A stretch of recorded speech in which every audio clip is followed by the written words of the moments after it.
네, 레위기 강의 35탄 제목은 부정한 나병이란 제목입니다. 레위기 13장 1절에서 59절까지 13장 전체를 다 볼 건데요. 내용이 너무 길어서 읽기는 지금 1절에서 6절까지만 읽도록 하겠습니다. 여호와께서 모세와 아론에게 말씀하여 이르시되 만일 사람이 그의 피부에 무엇이 돋거나 뾰루지가 나거나 색점이 생겨서 그의 피부에 나병 같은 것이 생기거든 그를 곧 제사장 아론에게나 그의 아들 중 한 제사장에게로 데리고 갈 것이요 제사장은 그의 피부에 병을 진찰할지니 환부의 털이 휘어졌고 환부가 피부보다 오목하여졌으면 이는 나병의 환부라. 제사장이 그를 진찰하여 그를 부정하다 할 것이요 피부의 색점이 희나 오목하지 아니하고 그 털이 희지 아니하면 제사장은 그 환자를 이래 동안 가두어 둘 것이며 이래 만에 제사장이 그를 진찰할지니 그가 보기에 그 환부가 변하지 아니하고 병색이 피부에 퍼지지 아니하였으면 제사장이 그를 또 이래 동안 거두어 둘 것이며 이래 만에 제사장이 또 진찰할지니 그 환부가 엷어졌고 병색이 피부에 퍼지지 아니하였으면 피부병이라. 제사장이 그를 정하다 할 것이요 그의 옷을 빨 것이라. 그리하면 정하리라. 아멘. 13장 14장까지는 이제 피부병 즉 문둥병이라고 하는 나병에 관한 이야기를 하고 있습니다. 그러니까 성경에서 나병은 부정한 것, 즉 죄를 상징하는 도구로 보셔야 되죠. 그러니까 본문에서 성경이 이제 나병으로 번역하고 있는데 정확한 변명이라고 보기보다는 두 가지 의미로 좀 보시면 좋겠어요. 그러니까 피부병의 개념으로 보는데 이 피부병이 이제 두 가지가 있는 거죠. 하나는 악성 피부병과 그리고 단순한 그냥 양성 피부병이라고 할 수 있는 그런 단순한 피부병이 있습니다. 그래서 악성의 경우는 점점 커지는 피부병이라고 할 수 있죠. 점점 커지는 피부병. 그래서 다른 사람에게 전염이 되는 병이고 피부를 넘어서 이제 근육을 이제 파괴하는 그런 병. 그래서 이걸 나병이라고 이제 번역을 하고 있는 게 맞고요. 그 나병인 경우에는 이제 부정하다라고 이야기하는 겁니다. 그런데 악성이 아니고 더 이상 퍼지지 않는 그런 어떤 단순한 피부병의 경우는 금방 다시 회복될 수 있고 또 피부를 더 이상 망가뜨리지 않기 때문에 이건 나병이 아니라고 판단해서 이거는 그냥 일반적인 피부병. 그래서 이거는 부정한 게 아니라 이제 정하다고 볼 수 있는 거죠.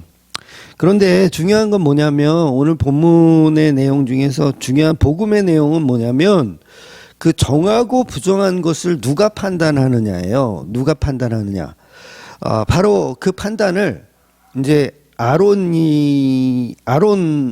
이제 제사장인 아론하고 이제 그의 아들들, 즉 제사장들이 판단해야 된다는 거죠. 이건 굉장히 엄청난 복음을 담고 있어요.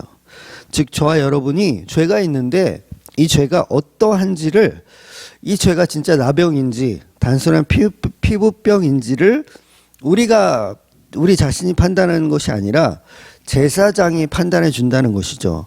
이 말은 곧 우리의 죄를 판단하시는 이는 이제 하나님, 즉 예수 그리스도께서 판단하신다는 개념입니다.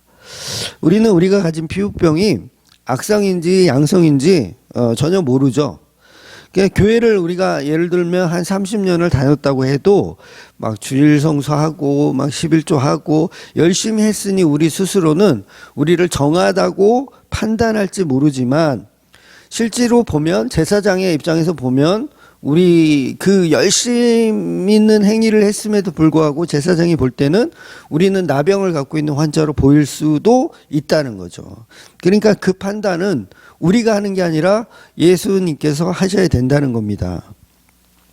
그러니 이것이 문둥병인지 아니면 단순한 피부병인지 우리는 판단할 수 없고 그건 모르는 거고 성도는 다 제사장에게 피부를 보여주고 그 피부를 제사장께서 이제 판단해서 이제 제사장은 이제 충분히 시간을 두고 일주일 또는 2주일 간격으로 시간을 두고 나병인지 아니면 단순한 피부병인지를 판단하여 이제 결론을 내려줘야 한다는 거죠.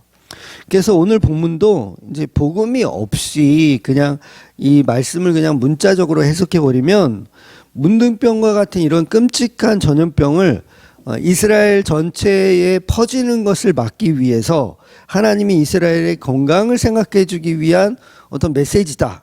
이렇게 오해를 하게 되는 거죠. 근데 본질적으로 본문은 그런 이야기를 하는 게 아니라는 거예요. 그래서 전염병을 막기 위한 하나님의 배려라고 생각해 버리고 말씀을 왜곡해 버리는 경우가 많습니다. 그렇게 되면 이제 복음의 진리를 보지 못하게 되는 거죠. 그러니까 본문은 마치 코로나19 때 우리 교회를 보호하기 위한 하나님의 그 적극적인 개입이다. 위생을 위해서 이 말씀을 주셨다라고 해석하면 절대로 안 된다는 겁니다. 그러니까 하나님이 이스라엘의 피부 건강을 생각하신다면 오히려 이게 나병 자체가 걸리지 않도록 하시는 게 맞죠. 나병을 걸리게 해 주시고서 이거를 이렇게 검사한다? 뭐 이렇게 따진다면 이거 말이 안 되는 해석밖에는 나올 수가 없는 거예요. 이걸 굳이 피부병 걸리게 하시고 양성인지 악성인지 판단하여 준다. 그렇게 하실 필요가 없다는 거죠. 그러니까 건강을 생각하기 위한 내용이라면 하나님이 그렇게 하실 필요가 없다는 거죠. 그러니까 이거는 그런 의미가 아니라 이스라엘의 건강과 뭐 이게 문둥병이 이렇게 계속 이렇게 전염되는 것을 막기 위한 말씀이 아니라 이건 피부병이라고 하는 그 모형을 가지고 복음을 설명하고 있는 내용으로 우리가 이해를 해야 된다는 거예요. 그러니 이스라엘 피부 건강을 위한 그런 의미는 절대로 아니고 이건 복음의 말씀인데 어떤 의미냐면 이제 우리 몸을 보호하고 있는 껍질에 관한 이야기를 하고 있는 거예요. 껍질에 관한 이야기. 즉 아담과 하와가 입었던 예수님을 상징하는 가죽 옷에 관한 이야기를 계속해서 이 레위기서는 설명하고 있는 거죠. 복음으로 설명하는 거예요. 그래서 1절부터 46절은 피부병 이야기가 계속 나오죠. 그리고 47절에서 59절은 의복이나 그 옷, 가죽에 생기는 곰팡이 이런 이야기를 하고 있어요. 그러니까 복음을 의복에다 비유적으로 이야기하는 거죠. 그러니까 몸을 보호하는 피부병 아니면 우리가 입고 있는 이 옷에 곰팡이가 묻었다, 뭐 발현됐다, 안 발현됐다 이걸 가지고 비유적으로 복음을 설명하고 있는 겁니다. 네, 제가 지금 목소리가 조금 안 좋아요. 이 오후 예배 드릴 때 목소리가 안 좋아서 약간 좀 죽을 썼는데 다행히 촬영이 안 돼서 지금 이거 다시 찍고 있는 겁니다. 그래서 옳거니 잘 됐다. 차라리 다시 이 말씀을 더 나누어 보자. 더 좋게. 그래서 찍고 있습니다. 그래서 분위기가 왜 이렇게 좀 썰렁한 것 같냐 뭐 이렇게 생각하실 수 있는데 네, 잘 보셨습니다. 혼자서 하고 있습니다. 그래서 병이라는 것은 원래 우리 몸속에 있는 각종 장기들에 걸리는 게 병이잖아요. 그러니까 병에 걸리는 건 우리 장기. 그래서 감기에 걸려도 사실 그게 감기에 걸렸는지 우리는 알 수가 없어요. 그러니까 증상이 발현되어야지 저 사람이 감기에 걸렸구나라고 알지 우리는 우리 장기에 어떤 병이 걸려도 전혀 알아볼 수가 없습니다. 특히나 암 같은 것은 우리가 걸려도 1기 때는 거의 이 증상이 거의 나타나지 않잖아요. 1기나 2기 때는. 그래서 물론 예수님 당시에도 예수님께서 이제 환자, 각종 이제 병자를 가지고 복음을 설명하시는 내용이 나오지만 본문의 이 레위기서에 나오는 이 광야 생활에서는 장기에 병이 생기는 비유를 가지고 설명하면 사람들이 못 알아듣죠. 당연히 못 알아듣죠. 안 보이니까. 그래서 이걸 본문에서는 이제 피부병이라고 하는 눈에 확연히 보이는 병을 가지고 복음을 설명하고 있는 내용입니다. 즉 병이라는 것은 인간의 타락에서부터 시작하거든요. 인간의 타락. 그러니까 에덴 동산에서는 병에 걸리지 않았어요. 그러니까 인간의 죄로 인해서 식물도 가축도 병에 걸리고 사람도 병에 걸리기 시작한 겁니다. 그래서 모든 인류는 결국은 전부 병에 걸려서 죽는 거예요. 그러니까 순서만 조금 다를 뿐이지 우리가 사고가 아닌 이상은 전부 병에 걸려 죽는 겁니다.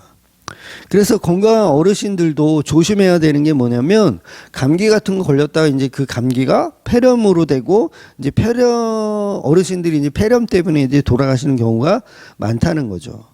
그래서 본문은 병을 통해서 죄가 뭔지를 설명하고 있는 거예요. 병을 통해서 죄가 뭔지.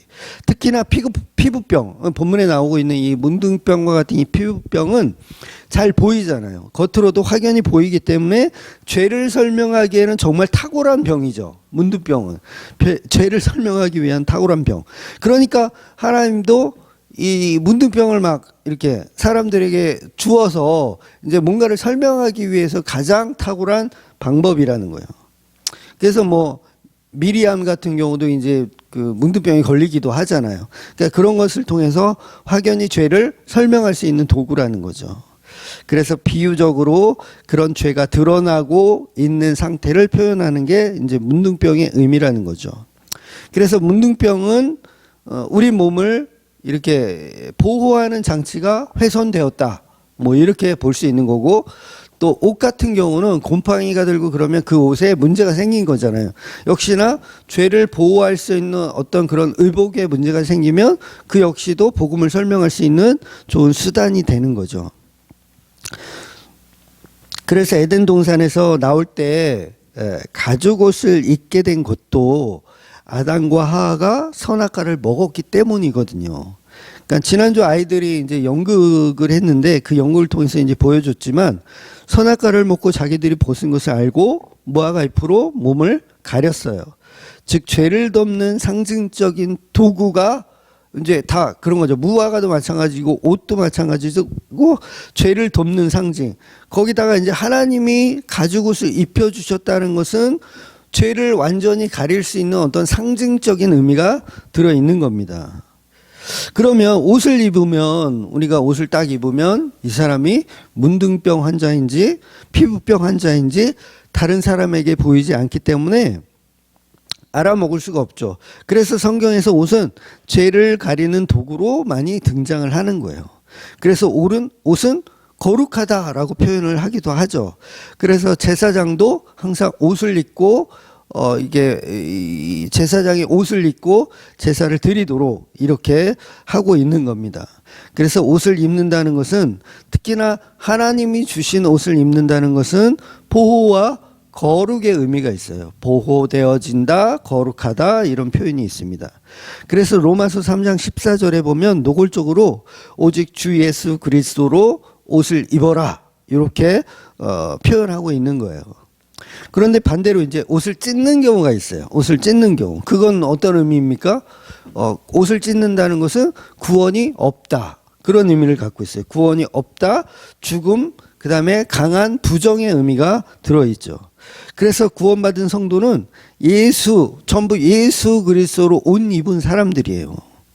그러니 복음은 여자의 후손이 뱀의 머리를 밟는 것인데, 그렇기 위해서 여자는 후손을 남기기 전에 죽으면 안 돼요. 그러니까 복음은 여자의 후손이 뱀의 머리를 밟는 거기 때문에 여자가 후손을 갖기 전에 죽으면 안 된다는 거. 이게 이제 복음의 의미인 거죠. 반드시 하와는 후손을 보아야 해요. 그러니까 에덴 동산을 나가도 살아 있어야 되고 후손을 보기 전엔 죽으면 안 된다는 거죠. 그래서 그 증표로 하나님께서 아담과 하와에게 가죽 옷을 입혀주시는 거예요. 내가 보호하겠다, 후손을 볼 때까지. 왜냐하면 그 후손이 사단의 머리를 부셔야 되니까 내가 가죽 옷을 입혀서 아담과 하와를 보호하겠다, 그런 의미를 갖고 있는 거죠. 그래서 우리 3장 15절을, 창세기 3장 15절을 원시복음이라고 이렇게 얘기를 합니다. 한번 제가 읽어드릴게요. 창세기 3장 15절. 내가 너로 여자와 원수가 되게 하고 내 후손도 여자의 후손과 원수가 되게 하리니 여자의 후손은 내 머리를 상하게 할 것이요 너는 그의 발꿈치를 상하게 할 것이니라 하시고. 그러니까 이 말씀 자체가 왜 복음이냐면 여자는 후손을 본다는 거잖아요. 여자는 후손을 본다. 선악과 먹으면 즉시 죽이셔야 하는데 죽이시지 않고 일단은 후손을 볼 때까지 기다려 준다라는 거예요. 이 자체가 엄청난 복음이라는 거죠. 그래서 아브라함에게도 아이를 준다, 아들을 주겠다. 이게 사실 엄청난 복음이라는 거예요. 왜냐하면 그 아브라함의 아들 이삭의 아들 이렇게 쭉쭉쭉쭉 흘러가서 결국 그 끄트머리에 누가 탄생하시냐면 예수 그리스도께서 탄생하시니까 이 아들을 준다는 건 굉장한 복음이고, 하와에게 그 후손이 사단의 머리를 상하게 한다는 건 이거 엄청난 복음을 미리 심어주시는 거죠. 그러니까 창세기에서부터 예수 그리스도를 예표하는 그런 복음의 말씀들이 이 타락한 이후에 바로 하나님께서 우리에게 선물로 주고 계시다는 거예요. 그래서 성도는, 모든 택하신 성도는요, 여자의 후손인 예수님을 볼 때까지 안 죽이시는 거예요. 그러니까 택하신 성도는 예수 그리스도를 만나기 전까지는 지옥에 안 보내신다는 게 하나님의 노골적인 복음이라는 거죠. 이 굉장한 은혜의 말씀이죠, 사실은. 그래서 이것이 성도에게 주시는 언약이고, 원시 복음에서 시작하는 엄청난 하나님의 언약이라는 거예요. 그런데 놀라운 것은 이 원시 복음, 이 창세기 3장 15절에 이 원시 복음이 여자에게 주는 게 아니라 뱀에게 준다는 거죠. 지금 이 말씀은 여자에게 하는 말이 아니에요. 뱀에게 하는 말씀입니다. 그럼 이게 무슨 뜻이 되냐면, 여자에게는 엄청난 복음이 되지만 네 후손이 사단의 머리를 상하게 하는 그 후손을 볼 때까지 내가 너를 죽이지 않겠다라는 복음의 의미가 되지만, 사탄에게는 어떤 이야기가 되냐면 엄청난 저주의 말씀이 되는 거예요. 그래서 복음은 무조건 좋은 게 아닙니다. 성도에게는 한없는 은혜고 정말 좋은 거지만, 하나님을 믿지 않고 예수 그리스도를 믿지 않는 세상 사람들에게는 엄청난 저주가 되는 거예요. 그러니까 뱀에게는 엄청난 저주가 되는 것처럼 사단 마귀에는 저주가 되고, 사단 마귀의 종으로 살고 있는 모든 세상 사람들은 엄청난 저주의 말씀이 이 창세기 3장 15절이라는 거죠. 그래서 저와 여러분이 마귀라면, 타락한 마귀라면 예수님이 십자가로 우리는 마귀의 일을 멸하여 지는 거예요. 그래서 이 복음이 되든지 아니면 저주의 말이 되든지 두 가지 중에 하나로 갈라지게 된다는 거죠. 그래서 십자가는 성도에겐 구원받은 명분이 되고, 뱀에게는 지옥 갈 명분이 되는 거예요. 그러니까 성령도 마찬가지죠. 성령의 개념도 성도에게는 가슴 뜨거운 불의 혀이지만 마귀에는 가슴이 타 죽는 그런 저주의 불이 된다는 거예요. 그래서 죄인된 하와에게는 이 원시복음의 이 언약이 그 무엇보다 더 좋은 복음이 없어요. 이 복음만큼 더 좋은 복음이 없어요. 물론 너희의 후손이 뱀의 머리를 상하게 하고 발 뒤꿈치를 물리는 아픔이 있지만, 뱀의 머리를 상하게 하는 그런 엄청난 은혜가 있다라는 거죠. 즉 십자가는 우리에게 엄청난 고통이지만, 십자가는 우리에게 고통입니다. 고통이지만 성도는 그 십자가의 고통으로 새롭게 태어나는 거예요. 복음의 의미로 태어나는 거. 그래서 성도는 이 땅을 살아가는 삶이 힘들더라도요, 여자의 후손이죠. 교회의 후손인 예수님만 보고 살아가는 그런 삶을 살게 되어 있는 겁니다. 그래서 에덴 동산의 복음은 가죽옷을 통해서 원시적 복음으로 설명하고 있는 겁니다. 즉 옷을 통해서 설명하고 피부를 통해서, 이 껍데기를 통해서 설명하고 있는 거예요. 그러니까 복음은 하나님이 아담과 하와에게 가죽옷을 입혀주시는 것부터 시작하는 거예요. 굉장히 디테일하면서도 이 똑같은 내용이, 그러니까 원시복음이라고 하는 창세기 3장 15절의 말씀이 요한계시록까지 전부 같은 내러티브를 가지고 설명하고 있는 겁니다. 이거 말고 다른 해석, 다른 복음은 있을 수가 없는 거예요. 그래서 이 가죽옷의 개념이 굉장히 중요하다는 거죠. 그래서 창세기에 보면 이 옷에 대한 개념을 이제 설명을 하고 있어요. 그러니까 노아가 술에 취해서 잠을 자고 있을 때도 이 벗고 자고 있으니까 아들들이 뒷걸음쳐서 가서 뭔가를 이렇게 덮어주는데, 그 덮어주는 게 이불로 덮어주는 게 아니에요. 이불로 덮어주는 게 아니라 옷으로 덮어준다는 거죠. 왜? 덮어주려면 이불로 덮어주는 게 더 깔끔하고 현명한데 성경은 옷을 덮어줬다라고 표현하는 거예요. 그러니까 이유가 다 있는 거죠. 이 옷이야말로 우리의 죄를 가릴 수 있는 유일한 탁월한 방법이다라는 걸 표현하고 있는 겁니다. 그리고 요셉이 이제 바로 앞에 설 때도 이제 성경에는 요셉이 옷을 입고 바로 앞에 들어간다라는 표현을 하거든요. 그러니까 굳이 그런 표현을 할 필요가 없는데 일부러 성경은 옷을 입고 바로 앞에 나아가는 걸 표현하고 있어요. 그리고 파라오도 요셉에게 세마포를 입혀주죠. 다 그리스도를 상징하는 표현입니다. 또 반대로 옷을 벗기는 경우가 있어요. 옷을 벗기는 경우는 어떤 의미죠? 이건 반대의 의미죠. 이것은 저주와 죽음을 상징하는 거예요. 그래서 요셉이 채색 옷을 입고 있는데 형들이 그 옷을 벗겨버리잖아요. 채색 옷을 벗겨버려요. 보디발의 아내도 요셉의 옷을 벗겨버리죠. 벗겨버려요. 그러니까 예수님도 군병들이 예수님의 옷을 벗겨버려서 제비 뽑아 나누어 갔습니다. 이처럼 옷이라는 것은 죄를 가리키는 도구가 되고 구원받았다는 의미가 되는 겁니다. 그러니까 옷이 설명하는 이 내러티브가 우리의 죄를 설명하고 우리의 죄를 가리는 도구로 설명하죠. 그러면 이 문둥병은 뭐겠어요? 문둥병도 똑같은 이야기 하는 거예요. 우리의 살에 표현되어지는 그 어떤 그 피부병의 그 흔적을 가지고 죄를 상징하고 그걸 덮을 수 있는 그런 의미를 설명하고 있는 거죠.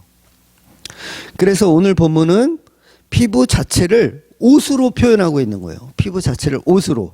그러니까 이스라엘 백성들이 피부에 어떤 병이 걸렸을 때 그것이 피부를 상하게 한다면 그것은 부정한 것으로 보는 거예요. 그러니까 백성들이 피부에 어떤 병이 걸렸어. 그런데 그 피부를 상하게 해. 그러면 부정한 것을 보는 거. 그러니까 거룩한 옷이 없는 상태로 보는 거죠. 그러니까 피부는 거룩하다라고 보는 거예요. 피부는 거룩하다. 그런데 그게 훼손되었어요. 나병이 걸려서 훼손되었으면 피부가 없는 자로 보는 거죠. 옷이 벗겨진 자로 보는 거예요. 즉 우리 몸은 죄덩어리인데 그 죄를 피부가 이렇게 덮고 있어. 그래서 피부가 전체를 이렇게 다 문둥병이 없이 다 깨끗하게 덮고 있으면 이 상태를 정하다라고 보는 거예요. 왜? 우리의 죄를 다 가린 상태니까. 그러니까 오장육부가 이게 다 죄인데 이걸 피부로 다 가린 상태예요. 그러면 이걸 정하다라고 보는 거예요. 그런데 나병으로 피부가 이제 벗겨지기 시작해. 나병이 걸려서. 그래서 몸이 드러나기 시작해. 벗겨진 피부를 통해서 몸이 드러나기 시작하면 이건 옷을 벗었다라고 표현하는 거죠. 그래서 그건 부정하다라고 보는 거예요.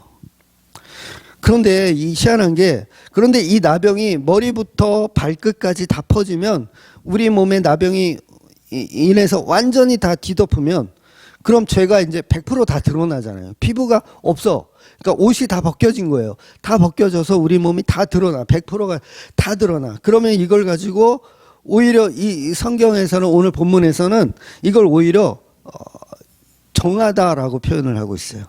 그러니까 문둥병이 한 절반 정도만 있으면 그건 부정한 건데 아예 그냥 온전히 다 문둥병으로 도배를 해버리면 그건 오히려 정하다라고 표현합니다.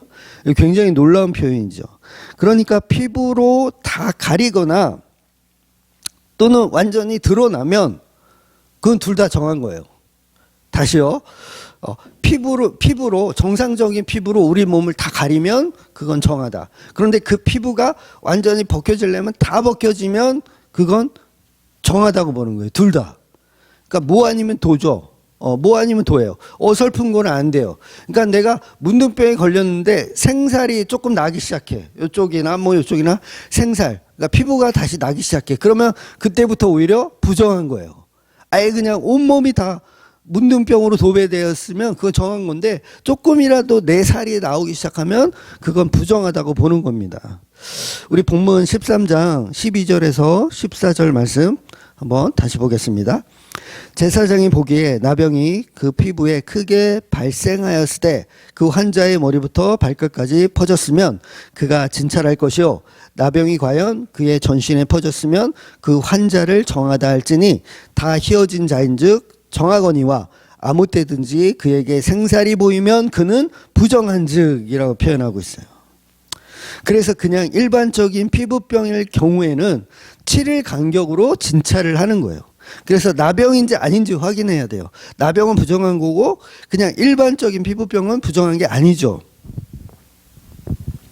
여러분, 우리 피부병은요, 우리 피부는요, 기본적으로 외부의 자극을 막아내려고 할까요? 아니면 흡수하려고 할까요? 우리 피부는? 여러분, 우리 피부는요, 보통 이제 흡수한다고 생각해요, 우리 사람들이. 왜냐하면 화장품 광고를 너무 많이 봐가지고 이 상술에 속고 있어요. 그러니까 우리 피부는 본질적으로 외부의 자극을 막아내려고 하지 흡수하려고 하는 성질을 갖고 있지 않습니다. 피부는 계속 우리 몸을 보호하는 기관이에요. 그래서 외부의 독극물이 우리 몸에 닿으면 그걸 이렇게 차단하고 막아내는 게 피부의 역할이에요. 그러니까 우리 몸의 옷이죠. 피부는 우리 몸의 옷이에요. 그래서 어떤 나쁜 게 묻었을 때 그 묻은 거를 우리 몸으로 흡수하는 게 아니라 차단하는 거. 그래서 매직 같은 걸로 이렇게 벽에다 낙서하면 그건 안 지워지거든요. 그런데 얼굴 같은데 매직이 묻어도요, 요거는 며칠 세수하면 싹 사라집니다. 아예 안 보여요. 그래서 그 왜 문신을 하는 것도 이 피부 위에다 이렇게 색칠을 하는 게 아니잖아요. 문신은 이 피부 속에다 해버리는 거예요. 피부 속에다. 그러니까 안 지워지죠. 왜냐하면 피부는 우리를 보호하려고 해서 차단하지만 그 피부를 다 훼손해가지고 다 훼손해서 그 안에다가 잉크를 넣어서 이 문신을 하는 거니까 그거는 안 없어지는 거죠. 그래서 여러분, 피부에 좋은 것은 아무리 발라도요, 흡수가 안 돼요. 그러니까 우리가 모든 화장품은 사실 바르면 바를수록 우리 몸은 막 그걸 차단하려고 하지 그걸 흡수하려고 하지 않습니다.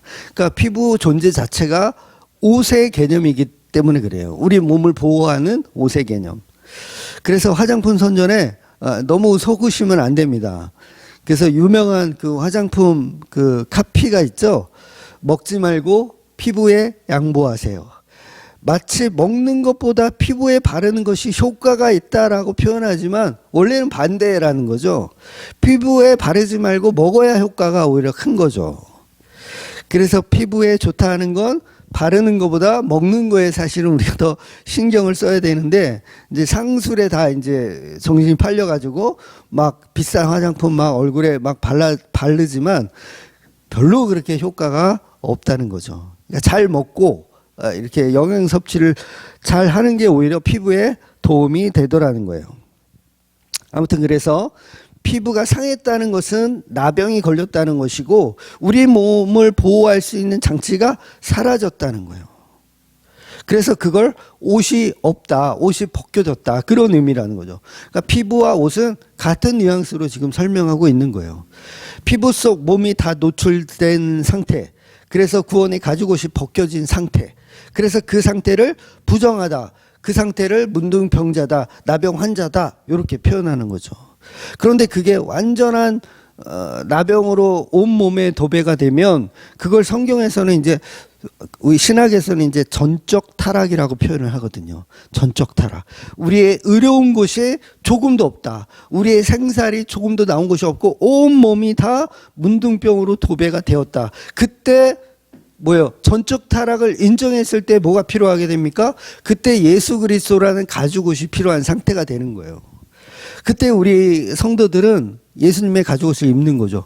그러니까 우리가 하나님 앞에 내가 전적으로 타락한 존재입니다. 내 안에 나올 수 있는 은은 조금도 없네요 라고 표현하는 자가 정한 자예요, 사실. 그 자가 이제 예수 그리스도의 옷 입을 자격이 되어진 상태라는 거죠. 그래서 우리의 노력과 우리의 수고는 우리의 몸을 다 가리지 못합니다. 가릴 수가 없어요. 아담과 하와가 무화과 잎으로 자기 몸을 가려보지만 다 가릴 수 없어요. 어림도 없습니다. 무화과 잎으로 가려봐야 금방 찢어지고 금방 이 부정함이 바로 드러나게 되어 있어요. 그러니까 차라리 선악과 먹기 전 그냥 다 벗은 상태로 돌아가는 게 오히려 가죽옷을 입을 수 있는 이 방법입니다. 그래서 예수님이, 하나님이 가죽옷을 입혀주실 때, 아담과 하와에게 가죽옷을 입혀주실 때 그 무화과 잎은 어떻게 해야 됩니까? 벗어야 되는 거예요. 벗으면 뭐예요? 완전히 노출된 상태죠. 완전히 뭉둥병이 온몸에 다 도배된 상태. 그래서 그 무화과 잎이 벗겨진 상태에서 하나님이 가죽옷을 입혀주시는 상태. 이것이 전적 타락과 하나님의 그 가죽옷이라고 하는 예수 그리스도를 상징하는 예표로 우리가 구원을 얻는 거죠. 그래서 그렇게 가죽옷을 입은 아담과 하와는 언제까지 살 수 있다고요?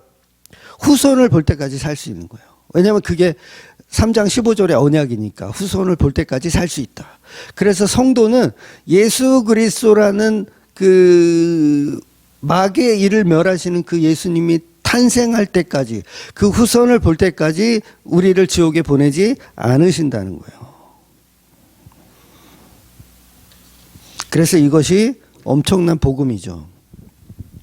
그래서 우리 인간은요, 자기가 만든 옷으로 치장하면 그건 부정합니다. 부정해요. 정하기 위해서는 반드시 자기가 온몸이 뭉둥병자인 상태, 죄로 가득한 상태라는 것을 인정하는 자가 예수님의 옷이 필요한 상태가 되는 거예요. 그래서 바리새인들의 특징이 뭐냐면 자기가 죄인인 줄 모릅니다. 자기가 뭉둥병자인 줄 몰라요. 근데 성도들은 알죠. 나한테 의로운 것이 하나도 없다는 걸 알아요. 율법주의자들은 절대로 자기가 부정한지 모릅니다. 왜냐하면 자기는 안식일 잘 지킨다고 생각하거든요. 자기는 11조 잘 내기 때문에 하나님이 기뻐하시는 존재라고 생각하거든요. 본인이 죄인인 줄 모르고 본인이 살인자인 줄 모르고, 지난주 오전에 설교 드렸나요? 자기가 살인자인데, 저 부모의 아들을 죽인 살인자인데 돈 몇 푼 싸가지고 가가지고 죄송하다고 이렇게 사과하면 그 부모가 받아주겠냐고요. 그래서 우리 인간은요, 율법을 지킬 수 없는 존재입니다. 존재 자체가 그래요. 왜냐하면 이미 타락했기 때문에 불가능합니다. 안식일을 우리가 어떻게 지켜요? 정말 전기 스위치만, 이 전기 스위치만 올렸다 켜도 전기세를, 이게 한전에다 전기세를 내니까 매매가 이루어지니까 이미 벌써 안식일을 범하는 거잖아요. 화장실 가서 화장실 물만 내려도 이거 수도세를 내야 되는 그런 상황이니까 이거 안식일을 범할 수가 없어요. 안 범할 수가 없어요. 아니면 안식일을 제대로 지키려면 어떻게 해요? 아침에 일어나서 그대로 그냥 눈만 껌뻑껌뻑거리다가 해 질 때까지 껌뻑거리고 있어야 돼요. 죽은 시체로 있어야 돼요. 이게 어떻게 우리 인간에게 가능합니까? 11조를 어떻게 정확하게 내요? 수박을 예를 들어서 한 통을 선물 받았다. 그러면 10분의 1 토막을 내서 바쳐야 되잖아요. 이거 정확하게 10분의 1을 안 하면 어떻게 이걸 무슨 방법으로 10토막을 내겠어요? 그러니까 분배기가 있어야죠. 오히려 귤 분배기, 사과 분배기, 무 분배기, 여러 가지 분배기가 있어야 돼요. 그러니까 그 자체로 우리는 불가능하다는 겁니다. 우리는 율법으로 구원을 성취하는 것이 아니고, 나는 처음부터 나병 걸린 자입니다. 머리부터 발끝까지 걸린 존재입니다. 그래서 저는 부정합니다. 고백하는 거예요. 부정합니다. 그래서 십자가 연회가 필요합니다. 저와 여러분은 부디 온몸이 나병 걸린 환자라는 것을 자각하고, 나는 전적 타락으로 죽어 마땅한 그냥 무화과 잎으로 깨지락깨지락 내 몸을 가리고 있는 수준에 불과함을 알고, 오직 예수 그리스도의 죽음, 그 어린 양의 가죽 옷으로만 우리가 입고 살아갈 수 있는 존재라는 것을 믿고 살아가시는 저와 여러분이 되시기를 주의 이름으로 축원드리겠습니다. 아멘.